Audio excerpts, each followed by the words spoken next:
Ano pangalan niya, ma'am? Hi, I'm Joanna. Ayan po. I'm Ano Joanna nangyari? Lazaro. Okay. Yes. So, anong nangyari sa sister mo? So, yung sister ko po kasi 4 years na po siyang paralyzed due to stroke. So, yung left body niya, hindi na po nakakagalaw. So, when Ollie introduced the iTerra Care 1 to me, and he mentioned right away na marami ng stroke victim na nakapaglakad, nakatayo, ganyan. So, he got my attention 100%. Kasi ano po talaga ako, before talaga, I'm the kind of person na pag inalokan mo ko ng product ng mga ganito, automatically nagsishutdown yung brain ko. No kagad. Pero dahil na-hook niya kagad ako nung sinabi niyang stroke, so sabi ko, sige, so I listened to him and he presented more testimonials to me, not only about stroke victims. So, it got me interested so much. I bought one para nga po sa kapatid ko. So, ito po yung kapatid ko. Ganyan po siya maglakad. Okay. And kung mapapansin niyo po, yung kamay niya nakaganyan lang. Opo. Right? Stroke siya, no? Ayan na, So, because stroke victim nga po, hindi po talaga siya nakakaat.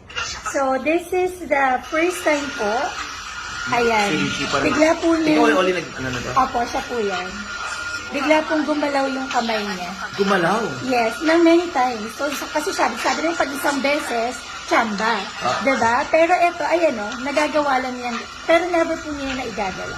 So, yan po. So, that's for the... Ilang minutes na binilong? This is about 15 minutes, no?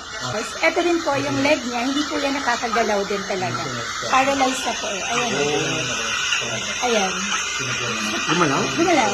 At everything po recorded ko at that time eh. Too good to be true. Oo, nagulat ako Ilang taon na siyang hindi gumagalaw yan? 4 years na po. Dito ako nasold na sabi ko, this is something that I want to share to others. Dahil po, for 4 years, hindi na po nakakabangon yung kapatid ko from the bed on her own. Kailangan lagi siyang may assistance. Tapos mo nakabangon? Ayan po, ang talino niya. Even siya nagulat siya that she was able to do that. At ayan po, hindi niya po yung nagagawa kahit iangat yung ulo niya from the bed. Ayan. Ayan. Pati yung mga anak niya napaiyak because first time pong nangyari ever since na-stroke siya 4 years ago. Grabe. So hello everyone, this is Richard Eduarte. So nandito tayo ngayon sa Quezon City. May pinuntahan tayo na isang user ng iTerra Care na natulungan. So i-interviewin natin siya kung ano yung experience na nangyari, yung naramdaman nung gumamit siya ng iTerra Care. So si Sir, anong pangalan niyo, Sir? Lorante. Antonio. So ano yung Sir? Ano yung bakit naisipan yung gumamit ng iTerra Care?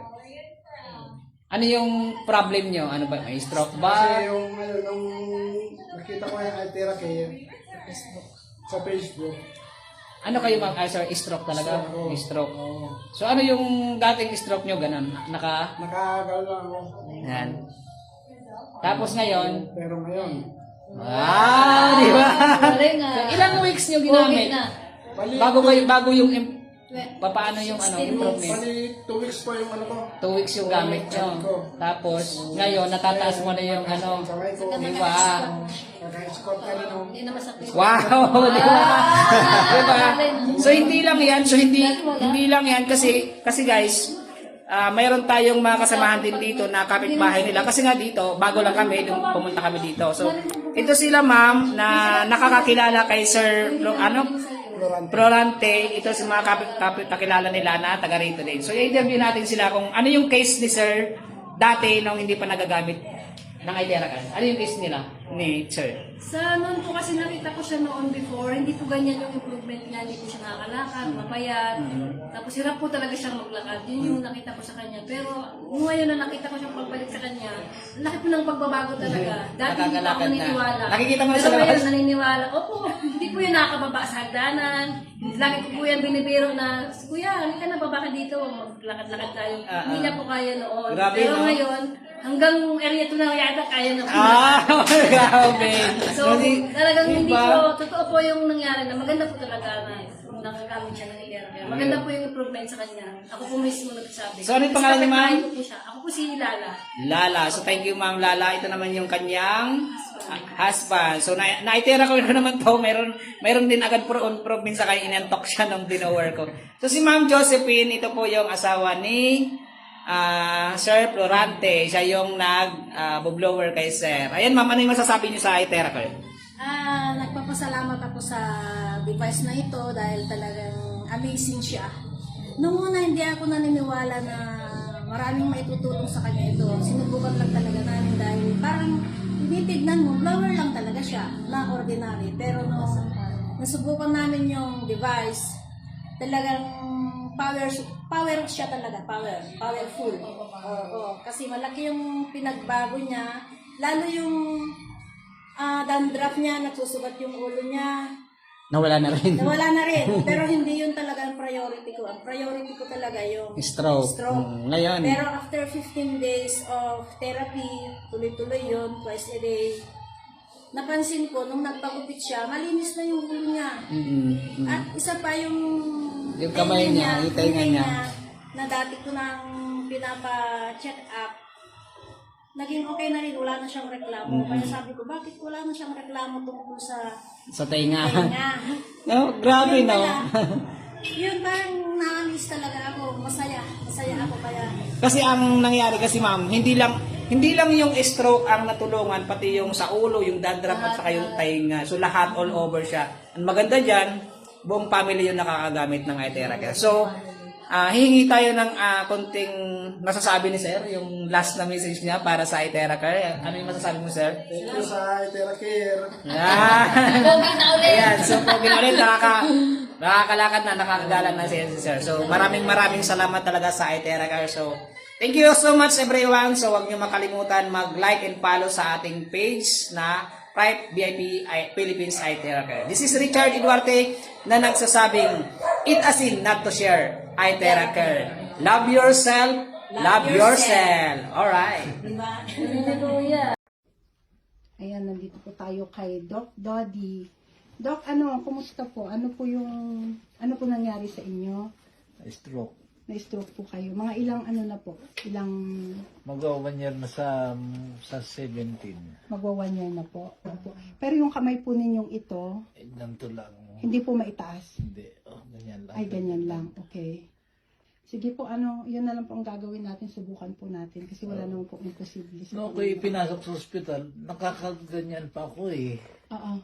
Tsaka ito Ay, naitaas ko pa naitataas ganyan. mo pa. Opo. Ay ako dalawang gabi na nasa ospital ako, hindi mo na nabigyan kahit 10 tablitas.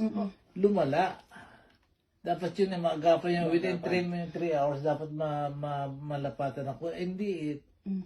2 nights. Dalawang gabi.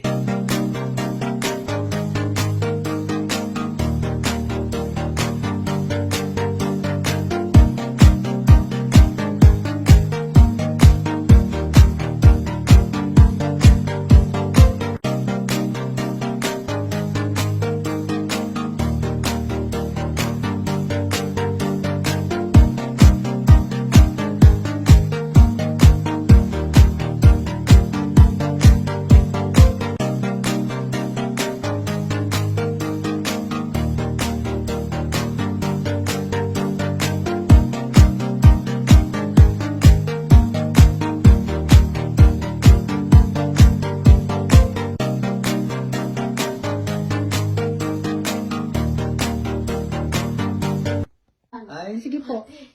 Grabe. Ayan o. Ayun Kanina hindi talaga naitataas. Nakita mo na?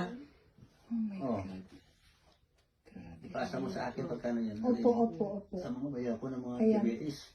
Naku, salamat po sa salamat sa iTeracare. Salamat sa Panginoon. Ayan o, nagagalaw na. Ang kaliwa. Ayan, Doc, hindi na magsasara yung clinic mo. Pare, tanggalin mo rin bebentang yan. At yun ay Gagamitin natin for at mag-delays ng lead o day. Magiging therapy, therapy center na. Oh, praise God. Amen. Ayan o, nagagalaw ang kaliwang kamay o. Di ba, hirap na hirap kanina? Ngayon lang natin ginawa. Oh. Ipasa mo sa akin yan. Ang mga tao ay wow. Maniwala sa akin yan. Ayan ka kasi doktor o. Wala na magsisinungaling. Nandito. Ay. Ayan. Ay. Ayan. Oh, talagang iba. Grabe. Kaya maganda nga ito kung idikot kasi matagal. Kung ito, Pero talaga yan, unang-unang Panginoon na paniwalaan. Pasalamatan po natin ang Panginoon. Panginoon ang Diba? dapat na unang-una. Opo. Ang Panginoon po talaga, sa Kanya po ang lahat ng glory. Saka yung faith mo sa Pasalamat. Dito na yung tatos ko ganyan lang. Ay, ganyan lang dati. Ano?